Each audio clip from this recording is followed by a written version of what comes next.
Quisiera iniciar preguntándole cuál es la expectativa que se tiene para el sector agrario ahora que tenemos la probabilidad de un niño moderado.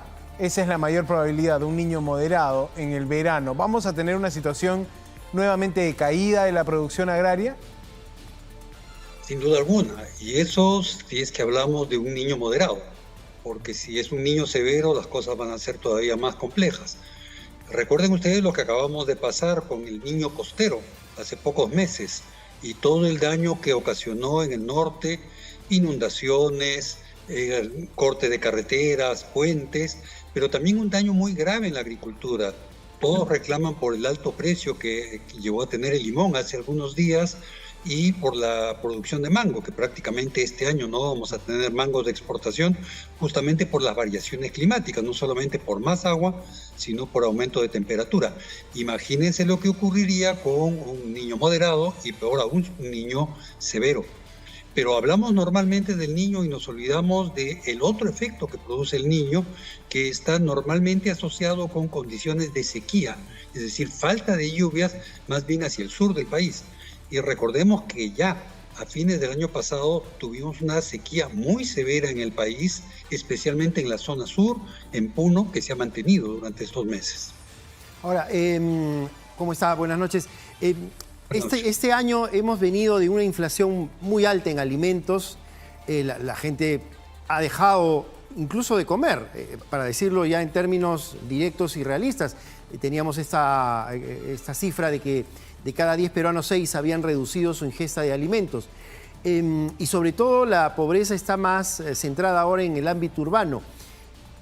¿Cuál podría ser la probabilidad, es alta o no, de que esta inflación se pueda volver a repuntar si es que tenemos un niño severo, como esperemos que no, pero digamos, ¿cuál podría ser la proyección? Bueno, en primer término, recordemos que para los hogares pobres, que son una muy buena proporción en el país, que ha aumentado respecto del año anterior, inclusive si lo comparamos con el año 19, la pobreza en el Perú ha aumentado. Como van las cifras y las predicciones respecto del crecimiento, o más bien del decrecimiento del PBI en el país, esto puede ser complejo. Ahora, en efecto, la inflación de los alimentos ha sido muy alta. En algunos meses ha llegado a pasar los 2 dígitos. Y entonces esto es preocupante. Y preocupante porque los hogares de menores ingresos destinan una mayor proporción de su presupuesto justamente para la compra de alimentos. Y entonces el efecto que puede producir es no solamente lo que ya vemos. El IEP dio cuenta de esto hace ya algunos meses. Hay muchos hogares donde se ha reducido la cantidad de comida, pero también la calidad de la comida que ingerimos y que ingieren sobre todo en las familias de menores recursos es una calidad que no constituye propiamente alimentos, sino que más bien, digamos, llena la barriga, pero no nos alimenta. El resultado es, junto con desnutrición y con anemia, que una parte de la población esté sufriendo de malnutrición, sobrepeso e incluso obesidad. Y estamos hablando de jóvenes, adultos y también de niños, lo cual es preocupante. Claro, tremendo este pronóstico. Y no sé, señor del Castillo, si usted tiene algún alcance de lo que fue la reunión que tuvo el director de la FAO con la presidenta de la República, porque, digamos, siendo una reunión que tiene el tema de la inseguridad alimentaria como eje, sería interesante saber qué alcance puede tener la presidenta cuando se acerca a un funcionario de alto nivel como el director, que creo que es de origen chino, digamos, que ahora está a cargo de la FAO. ¿Qué puede haber traído de bueno esa reunión de la presidenta Dina Boluarte con este alto funcionario de Naciones Unidas? Bueno, no tengo detalles de esa reunión, pero digamos lo positivo, no para la presidenta, sino para el país, sería que el director general de la FAO de alguna manera le haya jalado las orejas o en todo caso llamado la atención de la presidenta, porque ya en el informe SOFI, que lo elabora la FAO, pero otros organismos de Naciones Unidas como el Programa Mundial de Alimentos, salió que el Perú es el país de Sudamérica que estaba en la peor condición de inseguridad alimentaria. Entonces, si algo positivo pudo haber habido de esto es que el director general de la FAO le dijera a la presidenta: ¿qué está haciendo usted por la agricultura? Particularmente la agricultura familiar, que es la que nos provee de alimentos. La agricultura familiar, de acuerdo a estudios que hemos hecho, provee el 57% de los alimentos que consumen, que tenemos en la mesa de nuestros hogares. Y más allá de declaraciones y hasta de algunas leyes, es poco lo que no solamente el gobierno de la señora Boluarte, sino los gobiernos anteriores están haciendo por este sector tan importante para el país. Bueno, estamos conversando con Laureano del Castillo, director ejecutivo de CEPES, en el Día Mundial de la Alimentación. ¿Qué entendemos, Laureano, sobre el concepto de seguridad alimentaria? Cuando hablamos de seguridad alimentaria, ¿a qué nos estamos refiriendo? Para que las personas que nos están viendo sepan de qué estamos hablando cuando hablamos de este término.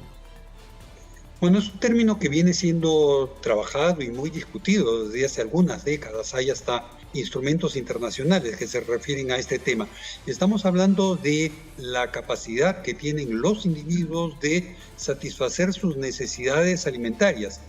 Y esto no solamente en términos de cantidad, sino también de calidad de los alimentos, respetando al mismo tiempo las prácticas culturales.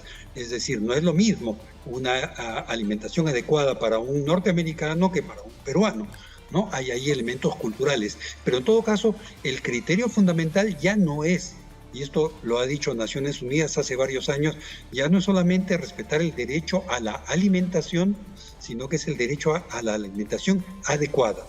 Es decir, no cualquier alimento que ingerimos o cualquier comida que ingerimos es adecuada, es decir, tiene los nutrientes suficientes para tener una salud adecuada, ¿no? Para permitir el desarrollo de las personas, particularmente de los niños, ¿no? Ahora, gran parte del problema, diríamos, está en la gestión del agro, nos decía usted, ¿no? En la gestión, en lo que hace el gobierno para promover las campañas de siembra, de cosecha, es decir, facilitar como país a todos los pequeños agricultores a que tengan las suficientes semillas, probablemente el suficiente fertilizante como para emprender una campaña agrícola que no solo permita colocar sus productos, sino que también a ellos les permita un ingreso. En ese entendido, que la gestión agraria es central, ¿qué le ha parecido el desempeño de la ministra, nueva ministra, digamos? Ha habido un cambio en ese sector. ¿El gobierno está atacando el problema? ¿Está asistiendo como se debe al campesinado, al agricultor de subsistencia? Porque algunas personas ven lejos al gobierno de los gremios, que suelen ser los articuladores, ¿no? En el caso de Pedro Castillo, recuerdo entre paréntesis, como su primer ministro de Agricultura directamente era un representante de los gremios, ¿no? El señor Víctor Maita. Como algunos gobiernos, cuando no tienen la expertise, digamos, dicen al gremio, bueno, gobiernen ustedes, gestionen con su conocimiento, con su cercanía al agricultor. Ya sabemos que también en los tramos finales el gobierno de Castillo tuvo muchas fallas con la compra de los fertilizantes, pero le pido su opinión sobre la ministra de Agricultura, sobre la autoridad en el cargo. Bueno, la tenemos muy poco tiempo en el cargo y ella hereda un problema bastante grande que no es de este gobierno. En realidad, buena parte de lo que usted ha dicho, Santiago, respecto de lo que el gobierno debería hacer, no se está haciendo. Si vemos las estadísticas del último censo nacional, que fue del año 2012, encontramos, por ejemplo, que alrededor de un 10% de los agricultores recibe crédito en una actividad que necesita el crédito porque, digamos, la realización de la producción viene al término de la cosecha. Esto es una vez al año y eventualmente 2 y hasta 3 veces al año.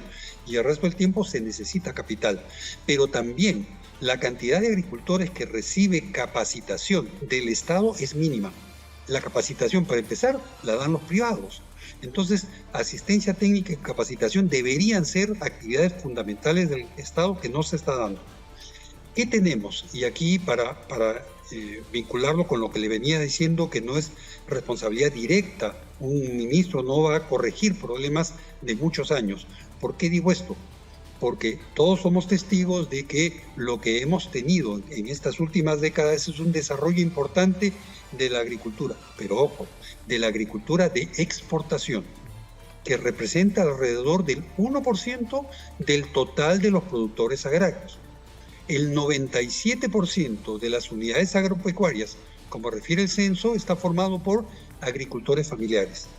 Para ellos se han dictado en los últimos años estrategias, políticas y hasta algunas leyes de muy poca o ninguna aplicación.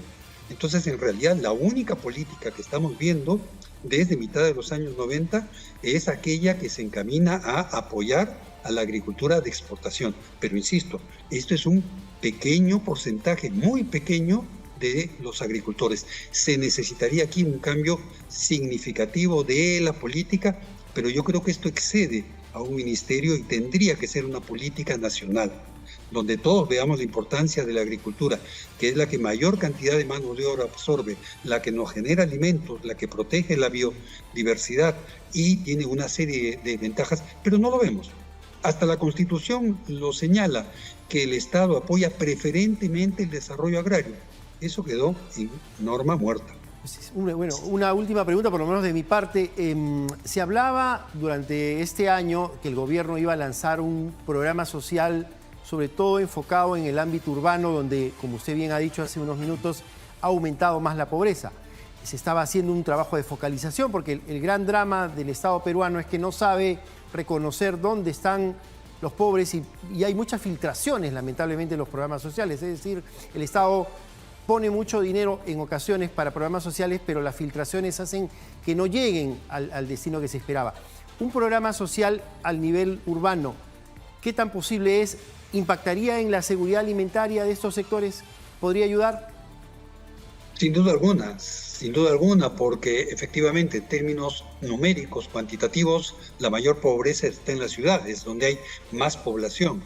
Y se ha ensayado ya en los años anteriores, cuando empezó la pandemia, el sistema de bonos. Eso es un buen mecanismo, pero tenemos otras cosas que están funcionando y que tienen problemas. Por ejemplo, las ollas comunes, dado que los comedores populares prácticamente han desaparecido en el país. Entonces ahí hay un sector al que se puede apoyar de manera directa, en forma inmediata. Pero no olvidemos que, si bien numéricamente el número de pobres es menor en el campo, sin embargo, la pobreza extrema está sobre todo asentada en los sectores rurales, que tienen peor calidad de educación, de salud, de carreteras, etcétera. Entonces hay que mirar esto, porque efectivamente programas de gobierno que atiendan a las ciudades pueden aliviar, amenguar los problemas de hambre, pero hay que ir a la raíz del tema, y en la raíz están los productores.